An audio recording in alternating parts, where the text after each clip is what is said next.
Olá, queridos alunos, estamos aqui para a nossa terceira videoaula da disciplina de Redes e Protocolos Industriais do curso técnico em Automação Industrial.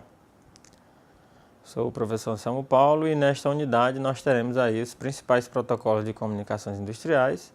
No caso aí falaremos sobre Fieldbus, Profibus e CAN. Há vários tipos de protocolos de comunicação que são considerados em diferentes tipos de equipamentos industriais. Ora, temos vários tipos de fábricas industriais aí no mundo, com as mais variadas tipos de funções e trabalhos. A função desses protocolos é viabilizar a comunicação entre um dispositivo eletrônico e um computador de maneira mais confiável e eficiente possível. As possíveis configurações que temos aí, nós temos aí o Multimaster, Master-Slave e ponto a ponto.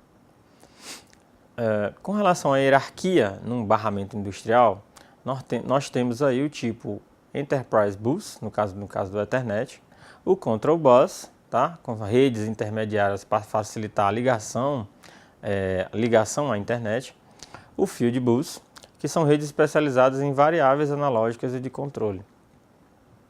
Decisive Bus interligam dispositivos inteligentes mais complexos, no caso aí as mensagens aqui são orientadas ao byte. O Sensor Bus, no caso aí com o CAN, o ASI, o Seriplex, e normalmente são utilizados para interligar sensores e autuadores discretos, basicamente aí transmitem estados e bits de comando. Falando sobre o Field Bus, tá? O barramento de campo é uma solução de comunicação para os níveis hierárquicos mais baixos dentro de uma hierarquia numa fábrica. Interconectada a dispositivos primários de automação, no caso aí sensores, autuadores, chaves, e os dispositivos de controle de nível imediatamente superior, como por exemplo aí um CLP, um controlador lógico programável. É essencialmente uma LAN para instrumentos de campo, então uma rede aí que não é muito grande. É uma rede de comunicação digital bidirecional entre instrumentos no chão da fábrica, bem como o sistema de supervisão e controle.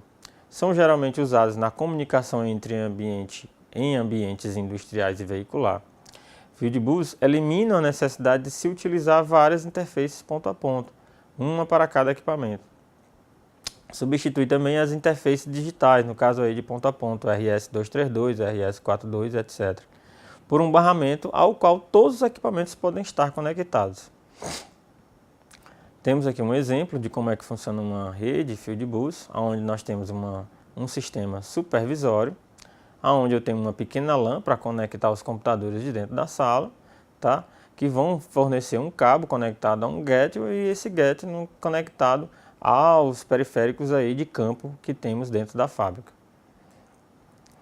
As vantagens que temos em utilizar um Fieldbus, temos aí a redução do número de interfaces, redução do número de canais de comunicação entre os processos de controle e o equipamento industrial, maior modularidade da rede, facilitando aí sua expansão, instalação e manutenção, redução no custo de fiação, pois teremos apenas um barramento, instalação, operação e manutenção de plantas industriais, facilidade na sua manutenção.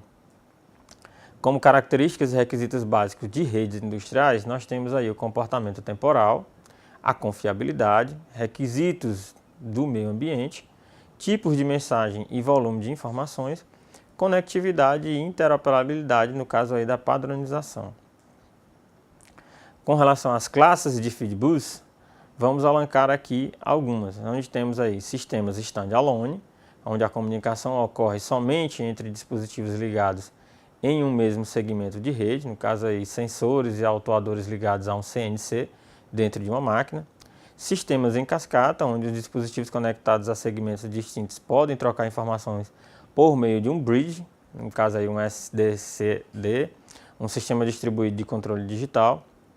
E sistemas hierárquicos, onde o Fieldbus está interligado via gateway a um nível hierárquico superior da automação fabril, no caso aí uma estrutura CIM. Temos aqui como é que acontece o processo de um Fieldbus, onde eu tenho um controlador com algumas placas aí, as ligações do processo industrial, tá? E um controlador com uma placa de rede e também o seu processo industrial. No Profibus, que é um padrão de fio de bus aberto para largas aplicações, entre elas aí processos contínuos e manufatura elétrica. Com o Profibus, dispositivos de diferentes fabricantes podem comunicar-se entre si sem a necessidade de uma interface específica. Tá? Pode ser usado onde necessitamos de alta velocidade de transmissão de dados e tarefas de comunicação complexas e extensas. O Profibus foi desenvolvido na Alemanha, inicialmente pelos sistemas em conjunto com a Bosch e a Klöckner-Mohr em 1987. Em 1988, tornou-se aí um Trial Use Standard no contexto da norma DIN, que define aí as camadas físicas de enlace. Posteriormente, um grupo aí de 3 empresas e 5 centros de pesquisa propuseram alterações na camada física e de enlace e definiram a camada de aplicação. Essa proposta é atualmente apoiada por mais de 300 empresas europeias e internacionais.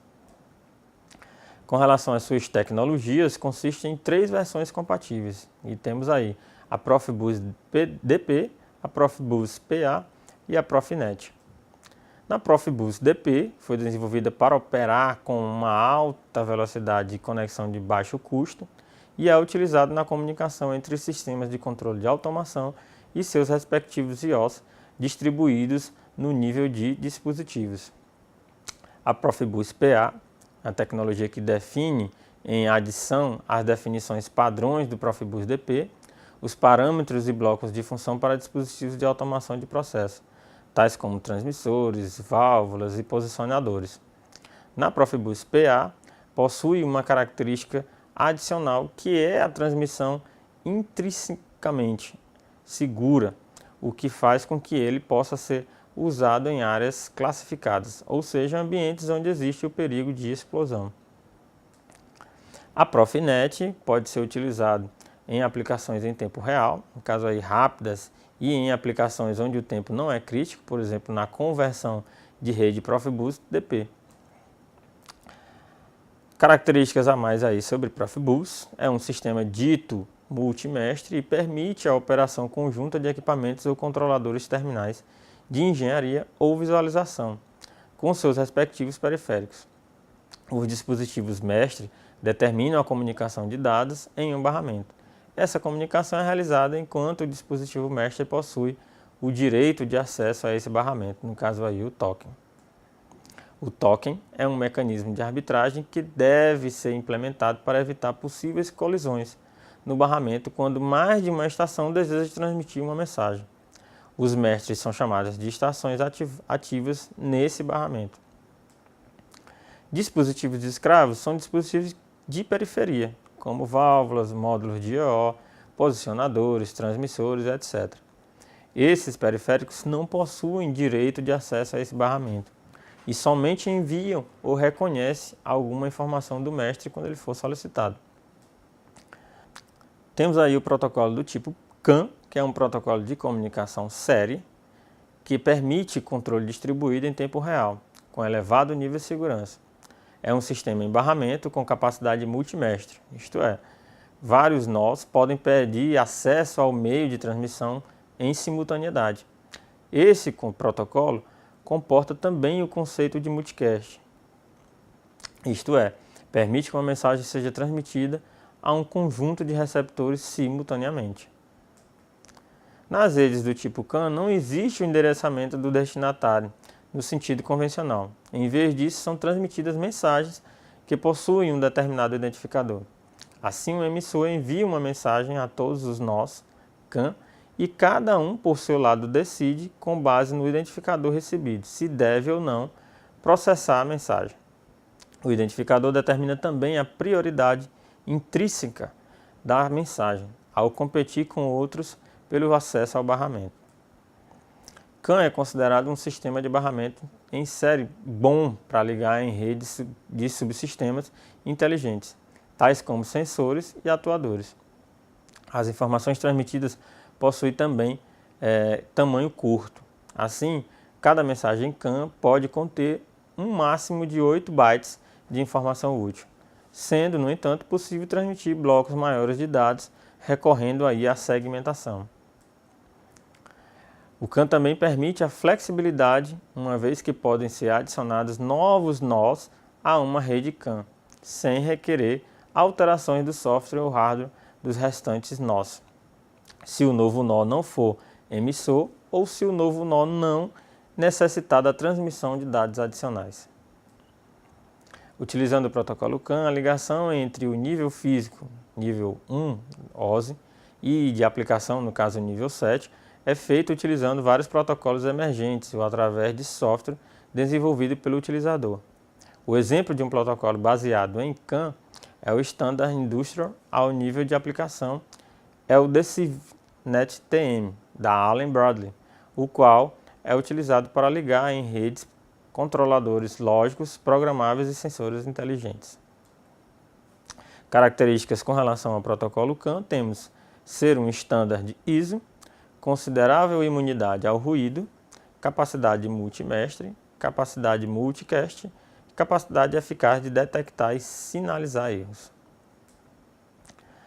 Temos também a sua simplicidade, flexibilidade de configuração, elevadas taxas de transferência, redução de cabo a utilizar e baixo preço.